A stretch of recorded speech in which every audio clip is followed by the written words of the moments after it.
Olá pessoal, estamos de volta aqui no Memória Capixaba, agora para trazer para vocês um assunto que a gente está sempre trazendo de volta, porque é importante, que são as navegações, especialmente nos rios aqui do Espírito Santo, os que vêm da Bahia, Minas Gerais e Rio de Janeiro. E as companhias de navegação, que são importantíssimas para o desenvolvimento no período anterior ao trem de ferro.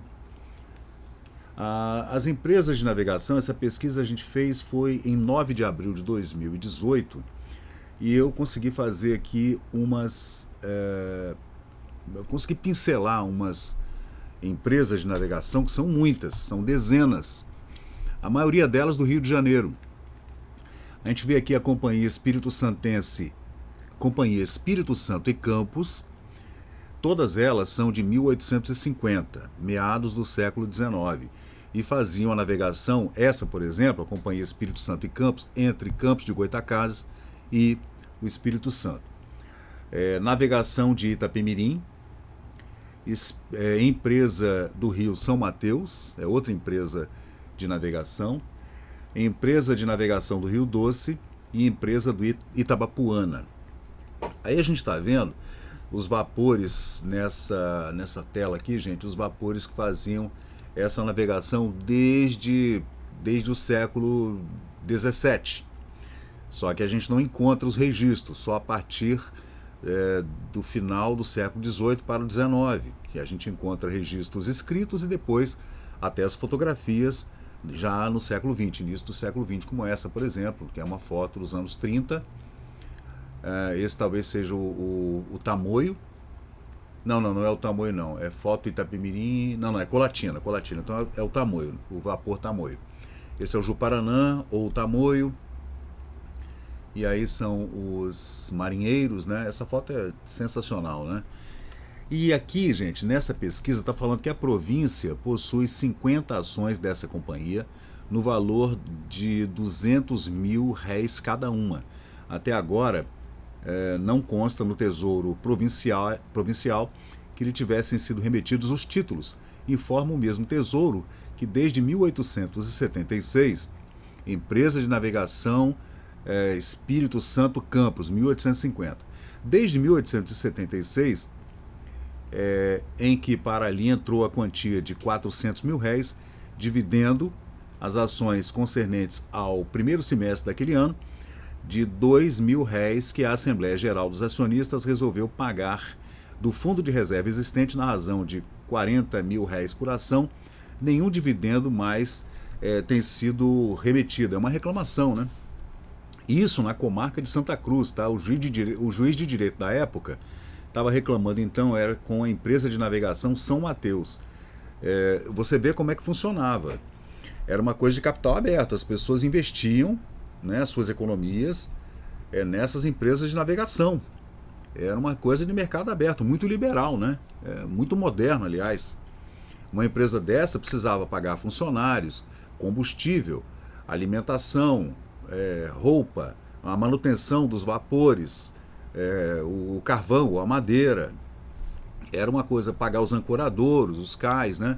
Não era uma coisa simples de fazer, não. Uma pessoa só não conseguia. Então o que ele fazia? Fazia um conglomerado, né, de acionistas, fazia uma assembleia bonitinha, uma diretoria, né, como é hoje. Então, o juiz de direito da comarca de São Mateus, trazido ao meu conhecimento as faltas da entrada no porto da referida Vila dos Vapores da companhia, em regresso de viagem de São Mateus, e ouvido a respeito, a agente nessa capital informou essa ser a falta devida aos vapores, o vapor Ceres, vindo dali bastante carregado, e já em maré de quebra, que não oferecia água suficiente para a Barra de Santa Cruz, o que havia acontecido algumas vezes. Então são várias reclamações, né? Primeiro, que os acionistas não estavam recebendo seus dividendos dos investimentos feitos nessa companhia, né? Que é a Rio São Mateus. Então, continua aqui, é uma reclamação para o Tesouro Nacional. Pediu ao excelentíssimo ministro da Agricultura, Comércio e Obras Públicas que resolvesse se procediam as razões do agente para isentar a dita companhia da obrigação a que sujeitou-se pelo contrato celebrado com o governo imperial, que previne ao agente que no atestado que se lhe passasse pela Secretaria de Governo se faria constar terem ou não passado de volta por Santa Cruz os referidos vapores. Então, como não havia o pagamento de dividendos para os acionistas, esses entraram com um pedido no Ministério da Agricultura para bloquear a entrada desses vapores, especialmente o vapor Ceres, na Barra de Santa Cruz. Mas ele estava carregado, ele precisava descarregar. Porque eles carregavam muitas mercadorias, várias, inclusive as perecíveis, e pessoas também. Então a gente saía aqui de Vitória, pegava um vapor, né, e ia para Campos ou subia para Colatina, tudo de vapor. Então, e você vê que existiam reclamações de todas as ordens, né? Aí tem aqui o vapor Juparanã, que ele funcionou por 30 anos, mais ou menos, depois ficou abandonado. Ele foi montado em 1926, tinha 26 metros de popa, a proa, 6 metros de largura, tinha um motor de 80 cavalos a vapor e era de propriedade do governo do estado, né? O comandante era Pedro Epichim. A tripulação, gente, de um vapor desse tamanho aí que vocês estão vendo, com quase 30 metros de comprimento, era de 13 tripulantes. E o Juparanã, especialmente esse vapor, ele trabalhou de 1926 até 1955. O roteiro habitual era de 130 quilômetros entre Colatina, Linhares, Povoação e Regência, lá onde desemboca o Rio Doce no Oceano Atlântico. E fazia turismo também, e turismo Itapina e Lagoa Juparanã. Interessante, né? Agora tem um outro relato, que eu vou fazer um outro vídeo um pouco maior, porque esse relato, gente, ele é um relato de 1811, do comecinho do século XIX, falando da navegação do Rio Doce. Navegação do Rio Doce, colonização, divisão de terras, limites entre as capitanias de Minas Gerais, Espírito Santo e Bahia. Está no conjunto desse relato do Conde da Palma, de 2 de março de 1811. Ele saiu do Rio de Janeiro e veio ao Espírito Santo, passando até chegar à Bahia, e ele vem fazendo um relato extraordinário das povoações, dos indígenas, dos povos indígenas que ele ia encontrando no meio do caminho, das suas rusgas, das tribos umas contra as outras, os colonos assentados. Ele fala da geografia, dos terrenos, ele fala dos tiros de guerra que haviam naquelas localidades para proteger essas regiões. Ele fala da divisão dos colonos que estavam nessa região da Mata Geral ali do Rio Doce. É incrível esse relato, e é um relato que ele encaminha para Dom Pedro II, né, em 1800, perdão, Dom Pedro I,